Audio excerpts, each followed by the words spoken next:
সর্ষের খোল, নিম খোল, এটা নিম খোল।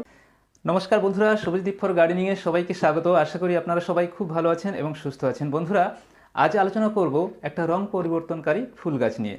এই ফুলটা সময়ের সাথে সাথে রঙের পরিবর্তন করে। সকালের দিকে সাদা থাকে এবং দুপুরের দিকে বা বিকেলের দিকে সম্পূর্ণ গাঢ় গোলাপি রঙের হয়। নিশ্চয়ই আপনারা বুঝতে পারছেন, এটা হচ্ছে স্থলপদ্ম। এই স্থলপদ্ম গাছের পরিচর্যা। এই স্থলপদ্ম গাছের একটা বড় সমস্যা হচ্ছে এর কুঁড়ি ঝরে যাওয়া। কুঁড়ি ঝরে যাওয়া, ফুল না আসা, পাতা কুঁকড়ে যাওয়া বা পাতা হলুদ হয়ে ঝরে যাওয়া, এই সমস্ত সমস্যাগুলোর সমাধান নিয়ে আজকের ভিডিও। বন্ধুরা, সবথেকে বড় সমস্যা হচ্ছে স্থলপদ্মের কুঁড়ি ঝরে যাওয়া। আমাদের প্রত্যেকের কিন্তু এই সমস্যাটা হয়। তো কুঁড়ি ঝরার কয়েকটা কারণ আছে। বিশেষত গাছটা যদি সঠিক আলোতে না থাকে তার জন্য কুঁড়ি ঝরে যেতে পারে বা ফুল নাও আসতে পারে। জল কম বেশি হয়ে গেলেও কিন্তু কুঁড়ি ঝরে যাবে। আর খাবার এবং মাইক্রোনিউট্রিয়েন্টের অভাব যদি হয় তো সেক্ষেত্রে কিন্তু কুঁড়ি ঝরবেই ঝরবে। এছাড়া আর একটা বড় সমস্যা হয়, যেটা হচ্ছে শোষক পোকার আক্রমণ। বিভিন্ন রকমের শোষক পোকা এই গাছে আক্রমণ করার জন্য কুঁড়ি কিন্তু ঝরে যায়। বিশেষ করে মিলিবাগ, যেটা আমরা দোয়ে পোকা বলি, অ্যাফিডস যেটা জাপ পোকা, এবং লেদা তো আক্রমণ করে। তো এই দোয়ে পোকা এবং জাপ পোকা এরা কি করে, ধরুন কুঁড়ি হলো, এর যে বৃন্ত থাকে এই বৃন্তের এখানে এরা আক্রমণ করে। জাপ পোকা বলুন বা দোয়ে পোকা বলুন, এগুলো আক্রমণ করে এখানকার রসগুলো শুষে খায়। শুষে খেলে আস্তে আস্তে কুঁড়িটা কিন্তু ঝরে যায়। তো এই শোষক পোকাগুলো কিন্তু অবশ্যই নিয়ন্ত্রণ করতে হবে। সেইগুলো নিয়ে আলোচনা তো থাকছেই। আর বন্ধুরা, আমার গাছটা কিন্তু খুব ছোট্ট গাছ। গাছটার আমি প্রুনিং করে দিতাম, কারণ অল্প কয়েকটা ডাল আছে আর কি, 3টে মাত্র ডাল। তো কুঁড়ি চলে এসছে, সেই জন্য গাছটার প্রুনিং করা হয়নি। তো ফুলগুলো হয়ে গেলে গাছটার প্রুনিং করে দেবো, দিলে আবার প্রচুর শাখা বেরোবে এবং যত বেশি শাখা বেরোবে তত বেশি ফুল পাবো আমি ওই গাছ থেকে। দেখুন, আপনি গাছের যদি সামান্য একটু পরিচর্যা করেন তাহলে গাছ কিন্তু আপনার মন ভরিয়ে দেবে। তো চলুন ছাদে যাই, ওখানে আমার গাছটা রাখা আছে, গাছটা আপনাদেরকে দেখাবো আর এই বিষয়গুলো নিয়ে বিস্তারিত আলোচনা করব। বন্ধুরা, এই দেখুন আমার গাছটার এমন কিছু বয়স হয়নি কিন্তু, 7 মাস মতো বয়স হয়েছে। আমি একটা কাটিংস লাগিয়েছিলাম আর কাটিংস থেকেই গাছটা তৈরি করেছি। এখন সকালে দেখুন ফুলের রঙটা কিন্তু সাদা, যত বেলা বাড়বে আস্তে আস্তে কিন্তু এটা লাল হতে শুরু করবে, আর বিকেলের দিকে এটা গাঢ় গোলাপি বর্ণ ধারণ করবে। তো যাই হোক, এবার আসি আমাদের মূল পয়েন্টে, যেগুলো ফলো করলে আমাদের গাছে যেমন ফুল হবে তেমনি কুঁড়িও কিন্তু একটাও ঝরবে না এবং গাছটা যথেষ্ট সুস্থ থাকবে। তো প্রথম পয়েন্ট যেটা আলো। বন্ধুরা, এই গাছটাকে আপনি ফুল সানলাইটে রাখতে পারেন, খোলা আকাশের নিচে রেখে দিতে পারেন। সকাল থেকে সন্ধ্যা অবধি রোদ্দুর পেলেও কোনো অসুবিধা হবে না, যথেষ্ট ফুল হবে আপনার গাছে। আবার আপনি এই গাছটাকে সেমিসেডেও রাখতে পারেন। সেমিসেড বলতে অন্ধকার জায়গা নয় কিন্তু, যেখানে মোটামুটি ব্রাইট সানলাইট আসবে, ঠিক সেরকম জায়গাতে যদি গাছটাকে আপনি রাখেন আপনি কিন্তু প্রচুর পরিমাণে ফুল পাবেন এই গাছ থেকে। জলের প্রসঙ্গে যদি আমরা আসি, দেখুন টবের মাটিটা কিন্তু সকল সময়ের জন্য ভিজে ভিজে থাকবে, কিন্তু কাদা হয়ে থাকবে না। দেখুন ভিজে ভিজে হয়ে আছে কিন্তু কাদা নেই। চপচপে কাদা হয়ে থাকলে কুঁড়ি কিন্তু ঝরবেই ঝরবে, আপনি কিন্তু রোধ করতে পারবেন না।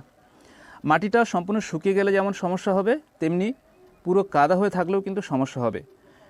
সেই জন্য জল দেওয়ার সময় অবশ্যই কিন্তু একটু খেয়াল রাখবেন। এবার আসি বন্ধুরা, গাছে আমরা কি খাবার দেবো। দেখুন খাবারটা কিন্তু খুবই ভাইটাল, কারণ খাবারের উপর নির্ভর করবে এই গাছের ফুল এবং কুঁড়ি আসা। আপনি যদি ঠিকঠাক মতো খাবার না দেন তাহলে পরে গাছে কিন্তু কুঁড়ির পরিমাণ খুবই কম হবে, ফলে আপনি কিন্তু ফুলও কম পাবেন। তো সেই জন্য এই গাছে একটা সুষম খাবার দেওয়া দরকার হয়। আর এই সুষম খাবারটা আপনি কিভাবে দেবেন সেটা আমি আপনাদেরকে হাতে কলমে দেখাবো। বন্ধুরা, স্থলপদ্মের সুষম সার তৈরির জন্য আপনাদের জৈব এবং রাসায়নিক সার মিলে মোট 6 রকমের সার লাগবে কিন্তু। তো এর মধ্যে আছে কম্পোস্ট, এটা গোবর সার আর কি, 1 বছরের পুরনো গোবর সার, সর্ষের খোল, নিম খোল, এটা নিম খোল, single super phosphate, potash, MOP, আর হচ্ছে মাইক্রোনিউট্রিয়েন্ট। এখানে গোবর সার এবং সর্ষের খোল এটা কিন্তু নাইট্রোজেনের সোর্স, খুব ভালো সোর্স আর কি নাইট্রোজেনের। নিম খোলের মধ্যে যেমন নাইট্রোজেন আছে, সেই সঙ্গে বিভিন্ন মাইক্রোনিউট্রিয়েন্ট আছে এবং পটাশ আছে কিন্তু। আর এই নিম খোল টবের মাটিটাও কিন্তু ভালো রাখে, টবের মাটিতে কোনো পোকামাকড় হতে দেবে না। সিঙ্গেল সুপার ফসফেট, এটা ফসফরাসের খুব ভালো একটা সোর্স, সেটা তো আপনারা জানেন। আর হচ্ছে ফুল আনার জন্য আমাদের দরকার হবে পটাশ। আর বন্ধুরা, এই মাইক্রোনিউট্রিয়েন্ট কিন্তু গাছে খুবই প্রয়োজন, কারণ এই মাইক্রোনিউট্রিয়েন্টের অভাব যদি গাছে হয় তাহলে কিন্তু কুঁড়ি ঝরা শুরু হয়ে যাবে। তো এগুলো কতটা পরিমাণের মেশাবো, মিশিয়ে আমরা গাছে কিভাবে দেবো সেটা আমি আপনাদেরকে দেখাচ্ছি।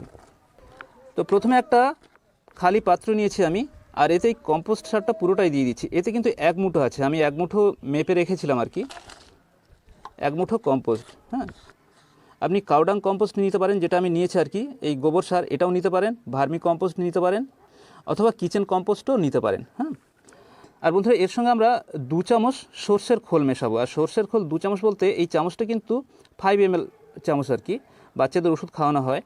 তো 2 চামচ সর্ষের খোল দিচ্ছি, একটু কম বেশি হলে খুব একটা অসুবিধা হবে না। 2 চামচ একদম ভর্তি করে নিয়েছি, 2 চামচ। আর 3 চামচ দেবো নিম খোল।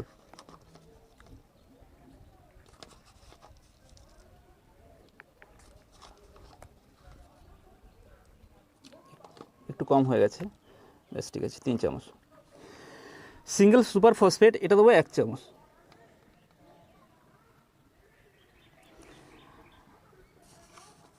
এমওপি এটা 1 চামচের একটু কম দেবো, দেখুন এই পরিমাণ নিয়েছি কিন্তু, পটাশটা আর কি। আর এর সঙ্গে আমরা মাইক্রোনিউট্রিয়েন্ট নিচ্ছি কিন্তু 1/2 চামচ। আর মাইক্রোনিউট্রিয়েন্ট এটা হচ্ছে অ্যাগ্রোমিন ম্যাক্স, আপনারা যে কোনো মাইক্রোনিউট্রিয়েন্ট নিতে পারেন। হ্যাঁ, এবার এগুলো খুব ভালোভাবে মিশিয়ে নেব। বন্ধুরা এই যে খাবারটা আমরা তৈরি করলাম এটা কিন্তু 10 বা 12 ইঞ্চি টবের জন্যই যথেষ্ট। হ্যাঁ, এর থেকে ছোটো টব যদি হয় তাহলে সেইভাবে আন্দাজ মতো দেবেন আর কি। হ্যাঁ, আর যেহেতু এর মধ্যে জৈব সার বেশি আছে সেই জন্য একটু কম বেশি হয়ে গেলেও খুব একটা অসুবিধা হবে না। আমার মিশ্র সারটা তৈরি হয়ে গেছে। এবার কি করব, টবের মাটিটা হালকা করে কিন্তু খুশে নেব, কানা ধরে আর কি। হ্যাঁ, আর দেখুন মাটিটা একটু ভিজে আছে, কারণ আমি আগের দিনকার জল দিয়ে দিয়েছিলাম। আপনারা যেদিন সার দেবেন তার আগের দিনকার সন্ধ্যাবেলা অবশ্যই কিন্তু টবের মাটিতে একটু জল দিয়ে দেবেন, তাহলে কী হবে, গাছের শিকড়গুলো অ্যাক্টিভ থাকবে। হ্যাঁ, আর যখন আপনি খাবার দেবেন গাছ কিন্তু এই খাবারটা খুব তাড়াতাড়ি নিয়ে নেবে। তো ঠিক আছে, মোটামুটি দেখুন আমি টবের মাটিটা হালকা করে খুশে দিয়েছি। আর যদি টবের মাটিতে কোনো আগাছা থাকে তাহলে অবশ্যই সেগুলো পরিষ্কার করে দেবেন। হ্যাঁ, তো এবার কি করবো, এই সারটা টবের কানা ধরে দিয়ে দেবো, দেখুন এইভাবে। এই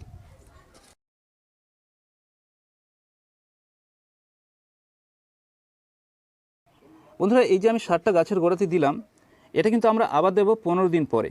ঠিক আছে, এর মাঝখানে আর কোনো খাবার দেওয়ার দরকার হবে না, শুধু আমরা নিয়মিত জলটা দিয়ে যাব। তো ঠিক আছে, এতে এবার আমি হালকা করে জল দিয়ে দিচ্ছি।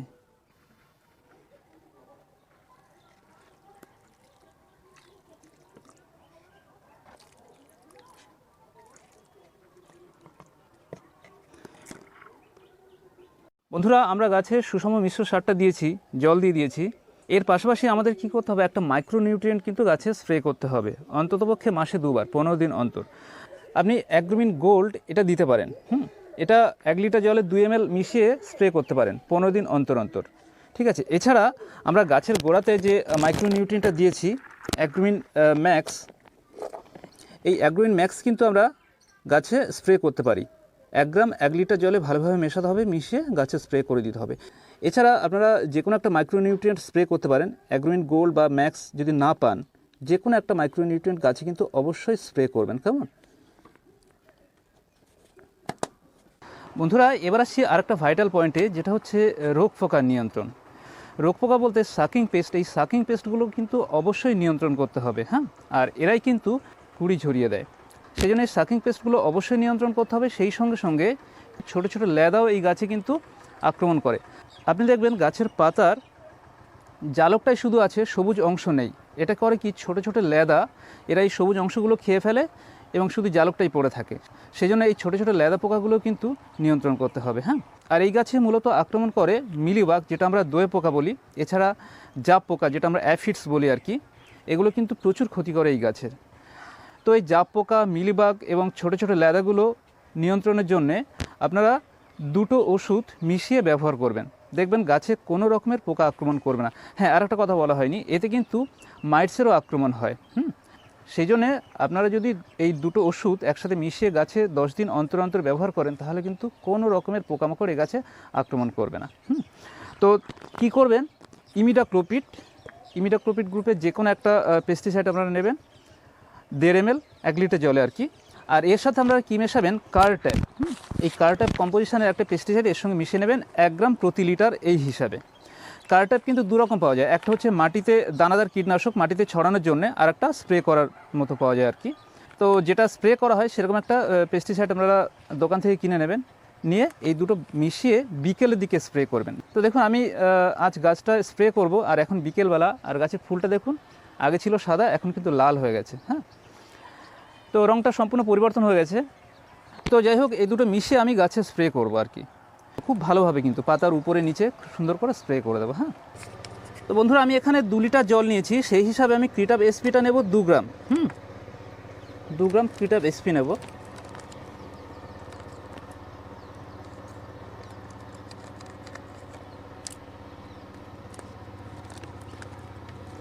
বাম হাতটা কাটা আছে, সেই জন্য একটা গ্লাভস পরে নিয়েছি আর কি। যাই হোক, 2 গ্রাম নিচ্ছি।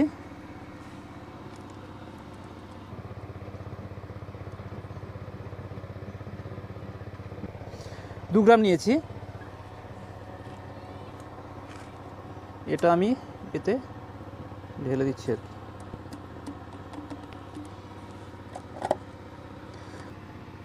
আর এর সাথে আমি ইমিডাক্লোপিড 1.5 ml 1.5 ml করে, যেহেতু 2 লিটার আছে 3 ml নেব আর কি। বন্ধুরা এই লিকুইড ওষুধগুলো মাপার সময় এরকম যদি সিরিঞ্জ ব্যবহার করেন সব থেকে ভালো হয়, কারণ এতে কিন্তু একদম নিখুঁতভাবে আপনি মাপতে পারবেন। তো এটা 2 ml সিরিঞ্জ, আমি দুবার নিতে হবে আমাকে, 2 ml আর 1 ml। 2 ml নিয়েছি।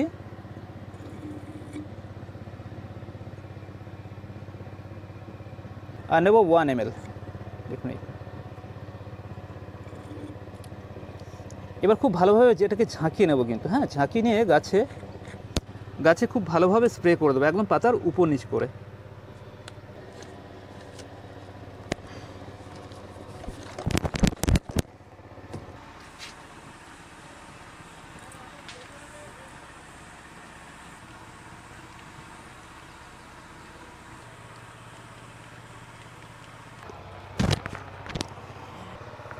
দেখুন বন্ধুরা, আমি কিন্তু গাছের পাতার উপরে এবং পাতার নিচে খুব সুন্দর করে স্প্রে করে দিয়েছি, কারণ বেশিরভাগ পোকামাকড় কিন্তু গাছের পাতার নিচে থাকে। হ্যাঁ, সেই কারণে স্প্রে করার সময় অবশ্যই কিন্তু পাতার নিচেও খুব ভালো করে স্প্রে করে দিতে হবে।